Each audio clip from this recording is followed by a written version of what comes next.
ഏതൊരു സംഭവം സ്റ്റാർട്ട് ചെയ്യണമെങ്കിലും റിസ്ക് എടുക്കാനുണ്ടാവും. ആ റിസ്കിൽ നമുക്ക് സക്സസ്ഫുൾ ആയി കഴിഞ്ഞാൽ എന്താവുള്ളൂ, ഫ്യൂച്ചറിലേക്ക് നമ്മൾ സെറ്റിലാവുള്ളൂ. ഹായ്, ഞാൻ നൗഷിക്. ഞാൻ കാരന്തൂരിൽ നിന്നാണ് വരുന്നത്.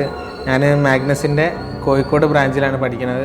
ഓൾമോസ്റ്റ് 7 മന്തായി ഇവിടെ സ്റ്റഡി ചെയ്യുന്നത്. ഫസ്റ്റ് ഓഫ് ഓൾ എനിക്ക് മാഗ്നസ് ഇഷ്ടപ്പെടാൻ കാരണം എനിക്കൊരാൾ റെക്കമെൻഡ് ചെയ്ത് തന്നേനു. മാഗ്നസ് നോക്കിക്കോ, അവിടെ ഫെസിലിറ്റീസ് കാര്യങ്ങളൊക്കെ റെഡിയാണ്.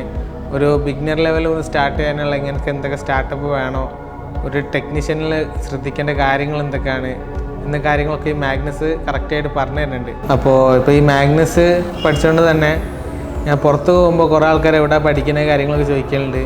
അപ്പോൾ മാഗ്നസിൽ പറയുമ്പോൾ കുറേ ആൾക്കാർ നെഗറ്റീവ് പറയും. കുറേ ആൾക്കാരില്ല, കൂട്ടത്തിൽ കുറഞ്ഞ ആൾക്കാർ എന്താ നെഗറ്റീവ് പറയുന്നുണ്ട്. അത് പറഞ്ഞാൽ ഇവർക്ക് മെയിനായിട്ട് നെഗറ്റീവ് പറഞ്ഞാൽ ട്രെയിനിങ് പീരീഡ് കാര്യങ്ങളൊക്കെയാണ്, അവർക്ക് അവിടെ സെറ്റിലാവണില്ല, അങ്ങനത്തെ കാര്യങ്ങളൊക്കെ പറഞ്ഞത്. പിന്നെ എനിക്ക് പറയാനുള്ളത് എന്താ വെച്ചാൽ ഏതൊരു സംഭവം സ്റ്റാർട്ട് ചെയ്യണമെങ്കിലും റിസ്ക് എടുക്കാനുണ്ടാവും. ആ റിസ്കിൽ നമുക്ക് സക്സസ്ഫുൾ ആയി കഴിഞ്ഞാൽ എന്താവുള്ളൂ, ഫ്യൂച്ചറിലേക്ക് നമ്മൾ സെറ്റിലാവുള്ളൂ. അപ്പോൾ എനിക്ക് ഇതുവരെ ഒരു നെഗറ്റീവായിട്ട് ഇവിടുന്ന് ഒരു ഭാഗത്തുനിന്ന് എന്തായി എനിക്ക് ഫീൽ ആയില്ല. ആക്ച്വലി അത്യാവശ്യം ഫ്രണ്ട്ലി ആയിട്ടാണ് സാർമാർ ബിഹേവ് ചെയ്യുന്നത്. നമ്മളെ ഡൗട്ട് കാര്യങ്ങളൊക്കെ സ്പോട്ടിൽ ക്ലിയർ ചെയ്യുന്നുണ്ട്. അതിനെക്കൊണ്ട് എനിക്ക് ഇവരെ ഭാഗത്തുനിന്ന് എന്തായി മാഗ്നസിൻ്റെ ഭാഗത്ത് ഇതുവരെ നെഗറ്റീവ് കാര്യങ്ങളൊന്നും ഇല്ല. എനിക്ക് ഓരോ ഭാഗത്തുനിന്ന് കൂടുതൽ സപ്പോർട്ടേ കിട്ടിയിട്ടുള്ളൂ. Choose Magnus and join now.